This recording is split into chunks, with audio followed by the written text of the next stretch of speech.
이코노미 도시 오늘 윤석천 경제평론가 모시고 2차 전지 배터리 쪽 얘기를 좀 해보도록 하겠습니다. 평론가 어서 오십시오. 네, 안녕하십니까. 예. 사실 오늘 제가 평론가님 모시고 좀 중점적으로 여쭤보고 싶었던 이번에 국정자원 이 화재, 네네. 배터리 화재 요거에 대한 얘기인데요. 그래도 오랜만에 또 모셨으니까 현지 시각으로는 이제 10월 1일이죠. 우리 네네. 시각으로 이제 오늘 저녁쯤 되지 않을까 싶은데 미국에서 이제 보조금이 중단되니까 네. 지난번에 나오셨을 때 그래서 이게 시장에 미칠 영향 네. 주로 주가적인 측면 이쪽으로 제가 좀 봤다고 그러면 오늘은 이제 요 얘기를 이제 아주 좀 그 기본적인 이제 이 업계 대응 이게 또 되게 중요할 것 같아서 요거에 대해서만 한 말씀만 듣고 바로 화재 얘기로 좀 넘어갔으면 좋겠습니다. 오늘 좀 전에 수출 데이터가 나온 것들을 보면 뭐 적어도 우리나라 완성차 업체들은 이 부분과 관련해서 뭐 기본적으로 대응들을 좀 이미 잘 하고 있는 게 아닌가 생각도 좀 들긴 하는데 네네네. 어떻게들 대응하고 있습니까? 일단 뭐 우리나라 같은 경우 현대기아차가 가장 중요한 이슈잖아요. 네. 근데 메타플랜트 아메리카가 사실은 현지 생산하는 것들이 워낙 많으니까 특히 그쪽에서 생산하는 주요 이제 그 자동차 같은 경우는 전기차랑 사실은 하이브리드 차거든요. 네네네. 그러니까 그쪽 부분에서의 어떤 타격이라든지 뭐 이런 거는 뭐 거의 없다라고 얘기할 수가 있는 거고요. 오히려 이제 거기서 생산량을 점점 좀 늘릴 테니까. 오히려. 네. 다만 이제 9월 30일 날 IRA 보조금이 종료가 됩니다. 종료가 되더라도 이제 편법은 찾았죠. 9월 30일까지 계약을 하게 되면 그 인수를 내년에 하더라도 보조금 혜택은 물론 받아요. 그렇다고 하더라도 9월 30일 날 종료가 되니까 네. 사실 뭐 전기차의 어떤 단기적인 충격 뭐 이런 건 있을 수가 있겠죠. 왜 그러냐면 9월 30일 날 종료가 되니까 미래 수요를 갖다가 끌어온 것들 측면이 있을 그렇죠. 거 아닙니까? 미리 사재기한 것들이 있으니까. 그러니까 7, 8, 9월 달에 많이 팔렸단 말입니다. 생각보다. 그러니까 이제 10월 달로 넘어가게 되면은 어떻게 보게 되면 절벽 현상이 벌어질 수가 있는데 이 부분에 대해서는 이제 여러 가지 의견들이 있어요. 가령 뭐 포드 CEO 같은 경우에는 뭐 점유율이 엄청나게 줄어들 거라고 예상을 하는 사람들이 있는데 뭐 전기차 시장이 뭐 절반까지 줄 거야. 근데 이런 얘기까지 하더라고요. 포드가 전기차 전환에 대해서 뭐 얼마나 열심히 였나요? 그러니까 당연히 저도 좀 그렇죠. 그게 의아스러웠어요. 그분 같은 경우는 그런 스탠스를 당연히 가질 수밖에 없는 원래 거고요. 집중적으로 했던 게 네, 아니기 때문에. 원래 집중적으로 했던 게 아니니까 대신 이제 지금 미국 북미 시장에서 가장 뛰어난 성적을 올리고 있는 물론 뭐 테슬라는 잘 팔리고 있지만 둔화는 했고 성장률을 보면은 GM이 엄청나게 팔렸지 않습니까? 폭스바겐도 엄청나게 팔렸고요.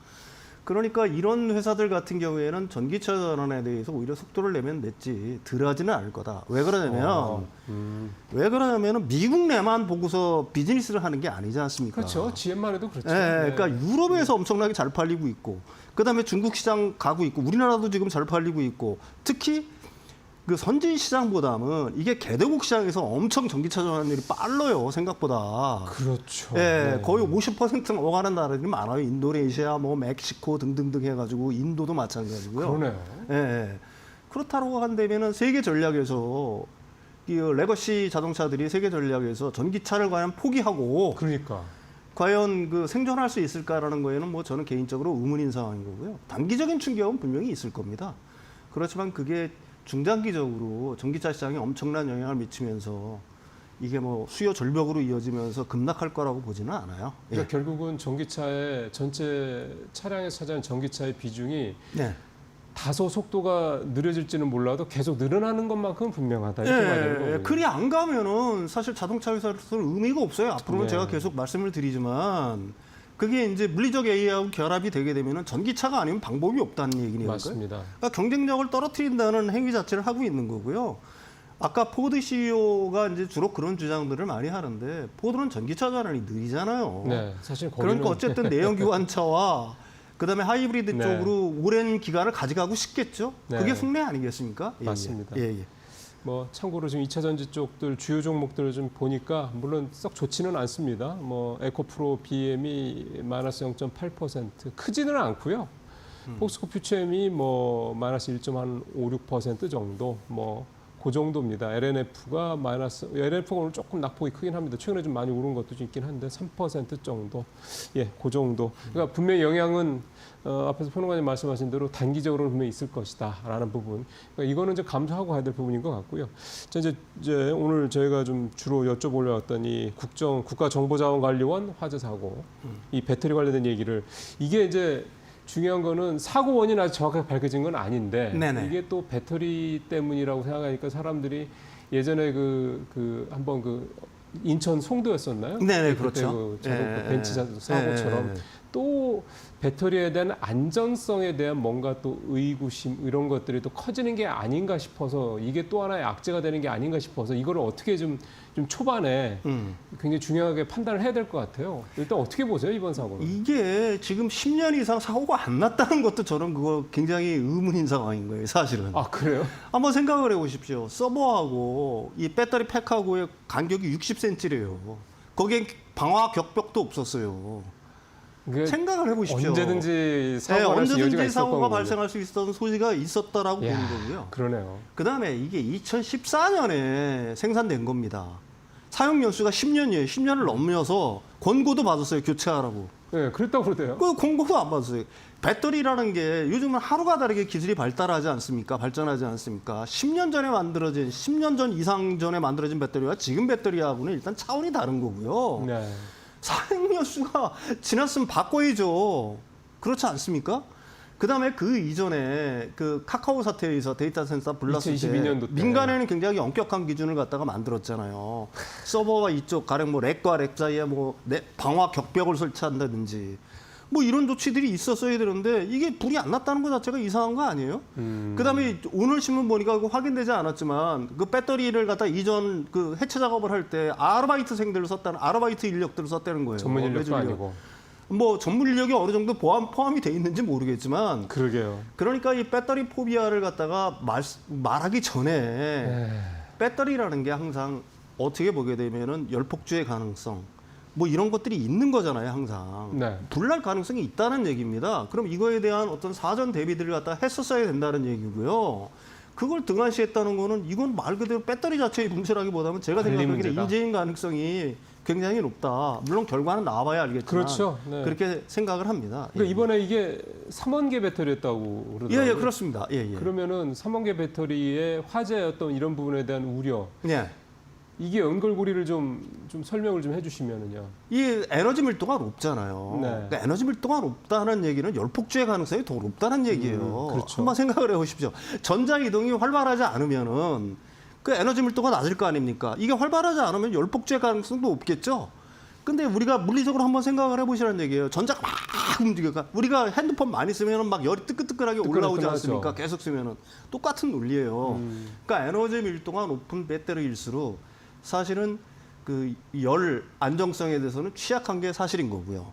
그래서 사실은 뭐 LFP가 그 열 안정성이 우수하다, 에너지 밀도는 떨어지는데. 그래서 ESS에 많이 쓰는 거 예, 그러잖아요. 그래서 이제 3원계 배터리가 이제 열 폭주의 가능성, 그 배터리의 어떤 폭발의 가능성 때문에 그 굉장히 위험하다는 인식들을 상당히 많이 갖고 있는 건데. 이번 일 때문에 더 그런 생각이 굳어지는 게 아닌가 걱정이 좀 근데 돼서. 이제 언론이 어떻게 보게 되면 배터리 포비아를 갖다가 부추기는 측면들이 있는데 기술이 10년 전에 만든 배터리하고 현재 기술하고는 또 달라요. 근데 그 얘기는 별로 없어요. 네, 그 얘기는 별로 없어요. 배터리라는 게 10년 전인 기술하고 지금하고 똑같다라고 하게 되면은 맞습니다. 그 배터리 우리나라 산업으로서 그게 무슨 의미가 있겠어요. 수많은 맞습니다. 안전 장치들이 거기에 들어가 있는 거고요. 가령 열폭주를 방지하기 위한 각종 장치들이 들어가 있는 거예요. 요즘 만들어지는 것들은. 가령 뭐 뒤에서 설명하겠지만 안에 그 가스를 분출시키는 벤트를 만든다거나 아니면 셀과 셀 사이에 그 난연성 소재를 갖다가 이용을 해서 이걸 갖다가 막는다거나 아니면 밑에다가 냉각 플레이트를 만든다거나 예. 하면서 사실은 기술이 10년 전에 비해서는 비교할 수 없을 정도로 발전을 한 거고요. 그래서 뭐 지금 엄청나게 그 제가 지난 시간인가요? 말씀을 드렸지만 우리나라 아이오닉 5 전기차 60만 킬로미터를 타도 배터리 문제 없잖아요. 그러니까요. 네, 그렇다고 한다면은 지금 기존에 그 사용 연수를 넘겨서 이렇게 무리하게 쓰는 배터리들이 오히려 문제가 되고 있는 거지. 아니면은 배터리를 갖다가 그 만질 때 조작을 할 때의 어떤 부지함들 네. 이런 것들이 사실은 가장 큰 원인이 된다고 봐야지. 이걸 배터리 자체의 문제로 보는 거는 특히 3원계 배터리의 문제로 보는 거는 제가 생각하기에는 좀 문제가 있다 이렇게 생각을 합니다. 평론가님도 이제 시장을 보시니까 아시겠지만은 요 얘기 나오고 난 다음에 항상 이제 암이 있으면 명도 있는 거니까. 네네네. 뭐 클라우드 관련주들, 그다음에 무슨 솔루션 관련주들 주가가 좀 급등을 했고 반면에 2차 전지 관련주들은 뭐 오히려 이제 별로 안 좋았죠. 네. 근데 거꾸로 생각을 해보면 이번에 이제 말씀하신 대로 10년 전에 만들어져서 지금 전국에 뭐 그게 공공기관이든 민간기관이든 깔려 있는 게 얼마나 많겠습니까? 네네네.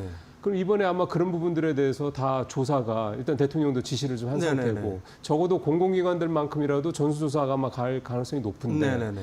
그러면은 이제 교체해야 될 시점이 임박했던 것들은 교체할 가능성이 높다는 얘기고. 네. 그럼 혹시 뭐 이게 배터리 수요가 국내에서 조금 뭐 나오는 그런 계기도 될까요? 아무래도 그런 것들이 있을 수가 있겠죠. 지금 공공기관 같은 경우 아주 중요한 어떤 그 공공기관 같은 경우에는 전수조사를 저는 해야 될 거라고 저는 그러니까 봅니다. 말입니다. 네. 당연히 해야 되는 거고요. 이런 식으로 배터리에 대한 어떤 기본적인 어떤 안전에 관련된 아니면 안전 기준에 관련된 어떤 그 주칙이라든지 이런 걸 갖다 준수하지 않은 거는 사실은 국가를 위기로 모는 거예요.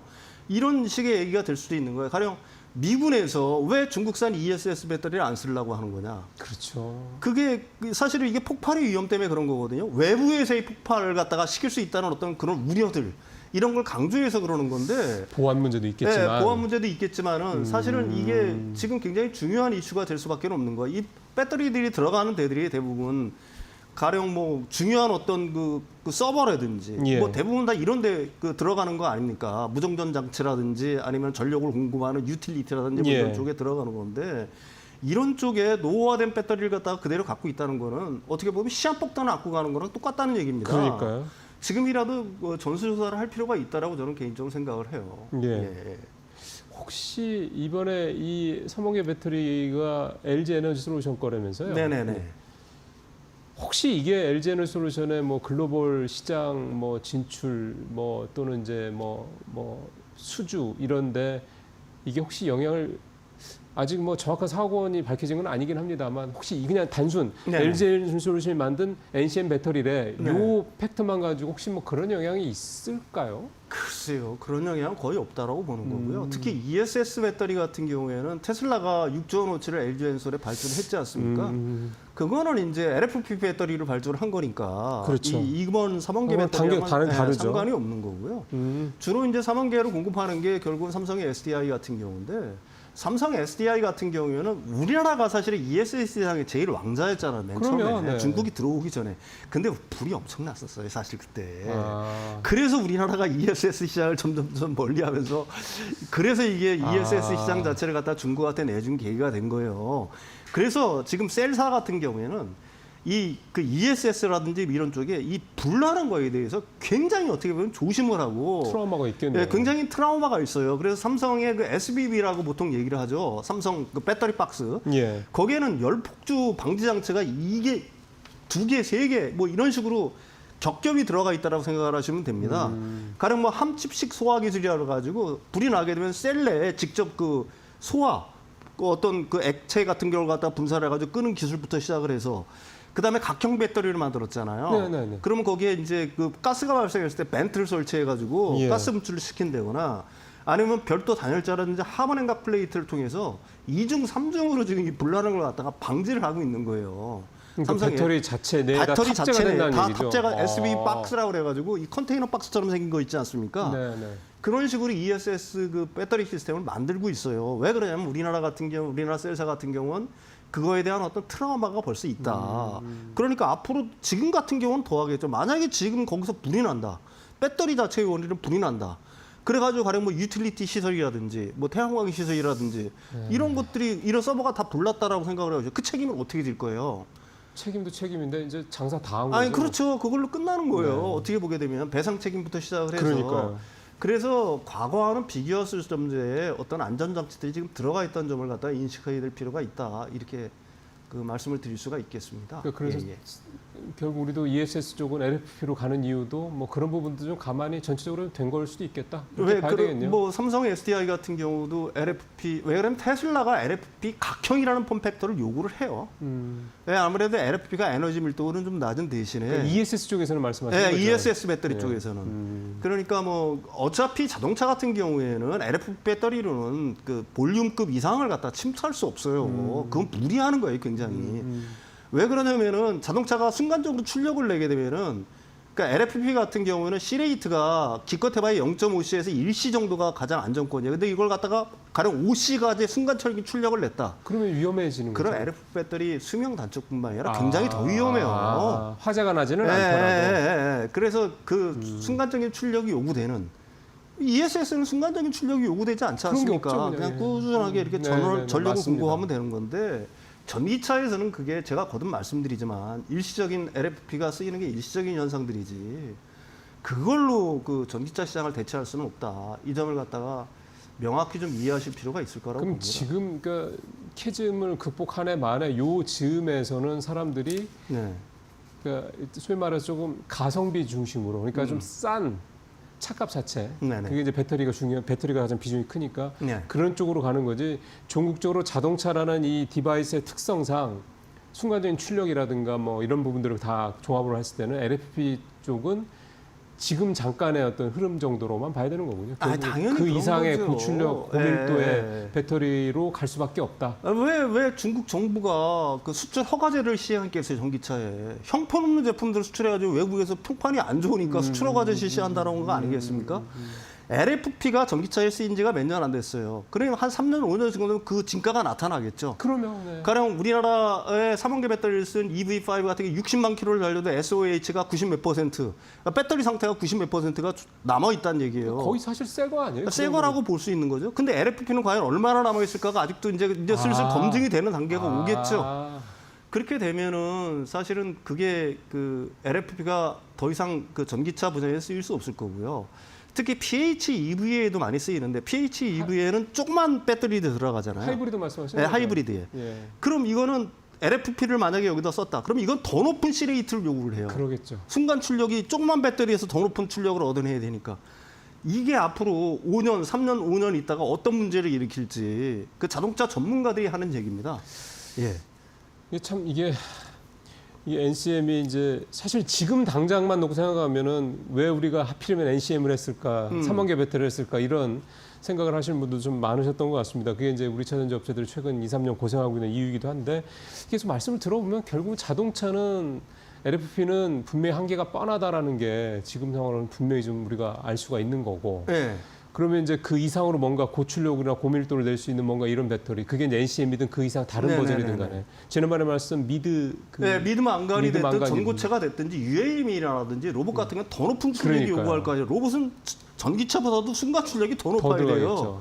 그러니까 이 부분에 대해서 어떤 배터리를 쓸까 여러분들이 그 추론을 해보시면은 합리적인 결론에 이를 수 있을 거라고 봅니다. 예, 그러니까 배터리 지금 당장 놓고 보면 이제 LFP가 대세다 보니까 이제 중국 업체들의 우리가 이제 완전히 배터리는 이제 중국한테 밀렸구나 이렇게 언뜻 생각하실 수도 있는데 잘 놓고 보면 미래 성장성이라든가 디바이스들의 다양화, 특히 말씀하신 뭐 휴머노이드 로봇 이런 쪽으로 보면 LFP 배터리라는 거, 지금 중국이 대세로 LFP 배터리라는 게 과연 그때까지도 계속 대세일 거냐, 이 부분은 확실히 명확하게 의구심이 좀 들 수밖에 없는 대목이기도 합니다.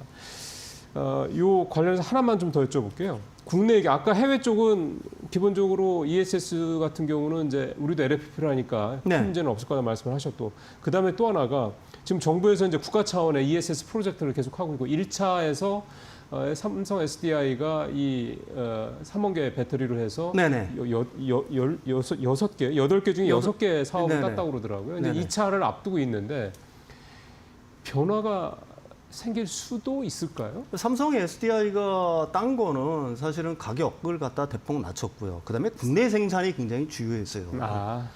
그 사실 그 LG 엔솔이라든지 SKU, LG 엔솔 같은 경우에는 사실은 중국 난징 공장에서 LFP 배터리 생산하잖아요. 국내 생산 기반이 없어요. 그렇구나. 그렇죠. 근데 2차 같은 경우에는 이제 그 27년에 납품을 본격적으로 시작하는 거니까 네. LG 엔솔 입장에서는 이 시장이 작은 시장이 아니잖아요. 매년 그럼요. 2.8조 시장이에요. 그럼요. 38년까지 40조니까. 예. 그러면 중국 그래서 이런 선택을 하려고 하는 것 같아요. 난징 공장의 시설을 뜯어다가 우리나라 오창 공장에다가 LG가 LG가 LG 난징 공장 있잖아요. 거기서 LFP ESS 배터리를 생산을 하거든요. 그러니까 그 시설을 그대로 옮겨서 와. 한국 오창 공장에다 만들어서 한국 오창 공장에서 LFP ESS 배터리 갖다 생산하려는 내부적인 계획들을 갖고 있다. 그건 제가 생각하면 바람직하죠. 왜 국내 산업 기여들을 봐가지고 줘야지. 왜 해외에 생산하는 걸 그거는 갖다가 그렇죠. 거기다가 우리나라가 줍니까? 그렇게 예. 지금 이재명 대통령이 풍력에너지 풍력발전 관련해서도 왜 네네. 그 남한테 다 주느냐 우리 쪽에서 해야지 이런 얘기를 한다는 거 보면 예. 배터리도 마찬가지겠네요. 이 태양광 만점 95%가 다 중국산이잖아요. 네. 그래서 우리나라 태양광 업체를 다 망했지 않습니까? 네. 살아있는 업체가 몇 개나 돼요 지금. 그 똑같은 현상이 벌어질 수 그럴 수 있어요. 있죠. 그럴 수 우리나라 있죠. 배터리는 중국 시장에 못 들어가잖아요. 그럼 상호주의에 입각해서 사실은 그런 어떤 비관세 장벽들을 갖다 철저하게 칠 필요가 있다. 그래서 우리나라 삼성의 SDI도 준비를 하고 있고요. 삼성의 SDI는 물론 국내 생산을 하는 거니까요. 단지 이제 LFP 계열로는 LG 엔솔이 난쟁 공장 거를 갖다가 오창 공장으로 옮기려고 하고 있다. 그러면 아직 그게 시간이 있으니까. 2027년부터 예를 들어서 그 수주를 따서 2027년도 공급하는데 문제가 없다 이런 그 당연히 그런 경우는- 거죠. 아. 예. 그러면 그렇게 따지면은 결국은 삼성 SDI의 국내 생산 NCM 배터리 네. 대 네. LG 엔솔의 중국에서 가져온 뭐 하여간 그래서 결국은 국내 생산은 LFP 간에 이 경쟁이 된다는 얘기죠. 당연히 그렇겠죠. 그럼 예, 이번 예. 사태가 혹시 그 LG 엔솔 쪽으로 좀 더 무게감이 가거나 뭐 이런 영향이 있을까요? 그 배터리 사고에 이번 배터리 사고에 그 어떤 원인이 정확하게 밝혀져야 되겠죠. 그렇게 된다라고 하게 되면은 뭐 LF 배터리 쪽으로 방점이 옮겨갈 수 있을 거다. 이렇게 생각을 합니다. LFP ESS 배터리도. 근데 LFP ESS 배터리에 대해서 우리나라 업체들이 다 준비를 하고 있다. 네. 이렇게 이해를 하시면 돼요. 네. LG엔솔은 벌써 생산 능력을 다 갖고 있고요. 미국에서도 미시간에서 6월 글쎄요. 달부터 생산하고 있고 그러니까요. 난쟁 공장에서 네, 옛날부터 생산하고 있었어요. 단지 국내에 생산 기반이 없다 뿐이지. 그러니까 그 시설을 옮겨다가 국내에 생산하면 되는 거고요. 네. 삼성 SDI 같은 경우도 그 테슬라가 각형 폼팩터 LFP를 요구를 했기 때문에 그 준비를 하고 있는 줄 제가 알고 있습니다. 네. 파일럿 라인을 만들어서. 그래서 좀 말씀을 좀 들어보면 우리가 분명 중국에 비해서 LFP가 늦은 거는 맞는데 네. 미국의 중국 견제라든 이런 것 종합적으로 고려를 한다 그러면 LFP 쪽도 우리가 충분히 이 커버리지를 넓혀갈 수 있는 여지가 있어 보이네요. LFP가 돈이 안 된다고 생각하니까 안 만든 거예요. 사실은. 사실은 뭐 LFP든 4만 개든 그 원천 기술 자체는 뭐 일본부터 시작해서 우리나라가 사실 맞아요. 갖고 있었던 거고요. 그렇죠. 우리나라 인력들이 다 중국 들어가서 지금도 마찬가지예요. 다 양극재도 만들고 배터리도 만들고 다 그러는 겁니다. 우리나라 사람들이 만든 거예요. 그러니까 기술을 어떻게 보게 되면은 그쪽에 옮긴 거고요. 그러니까 우리가 LFP 배터리를 갖다 못 만들어서 그런 게 아니라 단지 이제 지금 LFP 배터리를 갖다 본격 생산하기 위해서는 LFP 양극재를 생산하는 기업이 있어야 되는데 지금 그렇죠. 이제 유일하게 LNF만 캐파를 갖추려고 내년 상반기까지 이제 3만 톤, 6만 톤에서 그럼 아직은 네. 이 LFP용 양극재를 국내에서 자체 생산을 좀 못 하고 있다. 왜 한계가 그러면 있군요. 에코프로비엠도 파일럿 라인만 갖고 있고 눈치만 보고 있는 거야. 이게 돈이 안 되니까 돈이 돼야 될 거 아니겠습니까? 근데 LNF가 제일 빠르게 움직이고 있는 거고요. 그 시장에서 만약에 돈이 되고 어느 정도 캐파가 된다라고 하게 되면 에코프로비엠도 본격적으로 양산 라인을 깔겠죠. 근데 이게 계속 이렇게 갈까요? 어떤 그러니까 그 투자를 하려면 네. 향후 거의 한 5년, 10년을 바라보고 투자를 해야 되는 거죠. 네네네. 그러니까 LFP 예를 들어서 양극재가 네. 지금 해서 내년 3월에 뭐 한다고 했을 때 네네. 그 이후에도 계속해서 수요가 있어야 된다는 얘기죠. 그러니까 그 부분에 대한 양극재 업체들의 판단이 약간 헷갈리는 거죠. 이 LFP 시장이 과연 계속해서 갈까? 그러니까 하는 얘기예요. LFP 시장이 확대가 되면서 수익성이 보장이 될까라는 거에 대한 어떤 우려들이 분명히 있다. 왜냐하면 계속해서 새로운 양극재들이 나오고 있는 거고 저번에 그러니까 제가 말이죠. 말씀드린 이런 어떤 게임 체인저 같은 양극재들이 계속 나오기 때문에 지금 뭐 양산 캐파를 만들어서 그다음에 지금 거듭 말씀드리지만 우리나라 지금 소재 업체들이 돈이 없잖아요. 여기저기서 돈 끌어와가지고 지금 어떻게 보게 되면 뭐 네. 돈 끌어와서 하고 있는 건데 그러다 보니까 그런 점을 갖다가 좀 주저주저 하고 있는 어떤 분위기도 있다 이렇게 말씀드릴 수가 있을 것 같아요. 예. 그 얘기는 또 우리 총무관님 다음번에 모셨을 때 조금 더 우리 소재 업체들 얘기는 네네. 상황을 한번 얘기를 좀 해보면 되게 좀 도움이 될 것 같습니다. 네, 오늘 총무관님 여기 인사하겠습니다. 감사합니다.